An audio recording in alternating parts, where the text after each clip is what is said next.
الحمد لله نحمده ونصلي على رسوله الكريم أما بعد. قال الله سبحانه وتعالى: أعوذ بالله من الشيطان الرجيم فاذكروني أذكركم واشكروا لي ولا تكفرون.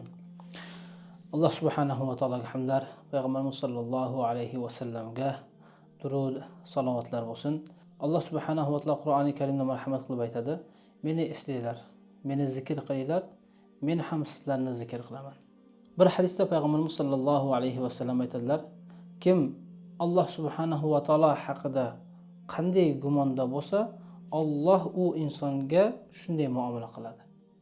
Ya'ni agarda biz Allohni kechiruvchi, rizq beruvchi, yaxshiliklarni beruvchi, yo'llarni ochuvchi ekanligiga chin qalbimizdan, yuragimizdan iymon keltirib va shu gumonda bo'ladigan bo'lsak, Alloh o'sha gumonga yarasha muomala qiladi. Ba'zi insonlar hayotidan norozi, lekin bilmaydiki, o'zi Alloh haqida yaxshi gumonda emas. Alloh haqida yomon gumonda bo'lsa, Alloh u insonga yomon holatlarni yuboradi. Hadisning davomida keladi, payg'ambarimiz sollallohu alayhi vasallam aytadi: kim Allohni yolg'iz turgan holatda eslasa, Alloh uni yolg'iz holatda eslaydi.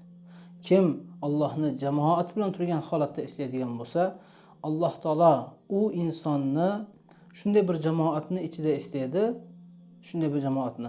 U jamoat boyagi insonni jamoatidan afzal, ya'ni farishtalarni jamoatida eslaydi.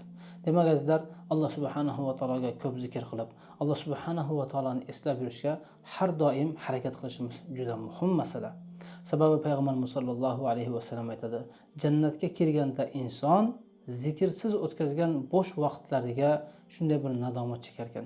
Nima sababdan shu vaqtlarimni bekor, ba'zi bir behuda narsalar bilan o'tkazdim deb ertaga jannatga kirganda ham inson afsus qilar ekan.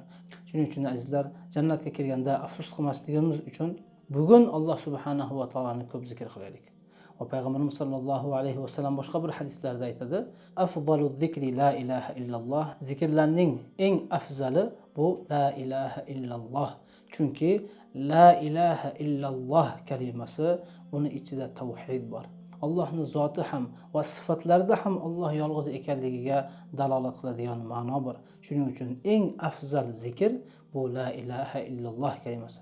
Shuning uchun azizlar, har birimiz har doim bo'sh vaqtlarimizni behuda narsalar bilan o'tkazmasdan Allohning zikri bilan mashg'ul bo'lishga harakat qilaylik. Assalomu alaykum va rahmatullohi va barakatuh.